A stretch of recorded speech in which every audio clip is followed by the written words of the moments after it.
العالمين والصلاة والسلام على رسوله الكريم أما بعد. قال الله تبارك وتعالى في القرآن المجيد: لقد كان لكم في رسول الله أسوة حسنة لمن كان يرجو الله واليوم الآخر وذكر الله كثيرا.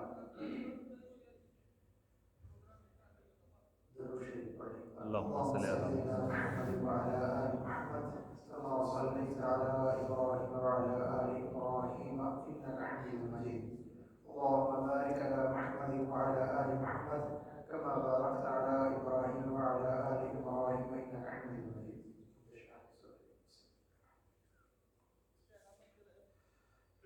درس نبوی کی شکل میں اللہ کے رسول صلی اللہ علیہ وسلم کی جیونی کے بارے میں جو درس کا سلسلہ ہے وہ آپ صلی اللہ علیہ وسلم کی زندگی کے 10ویں سال کی شروعات ہو چکی ہے، اور وہ 10واں سال جس کو آپ الحزن غم کا سال کا لقب دیا گیا.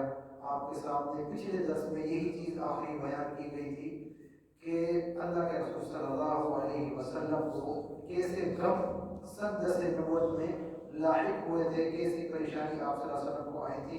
آپ کے خاندانی، آپ کے چچا کی وفات، آپ کی شریک حیات ام المؤمنین حضرت خدیجہ رضی اللہ تعالی عنہا کی وفات، یہ چیز آخری درس تھا، آپ کے سامنے آخری بات تھی پچھلے درس کی.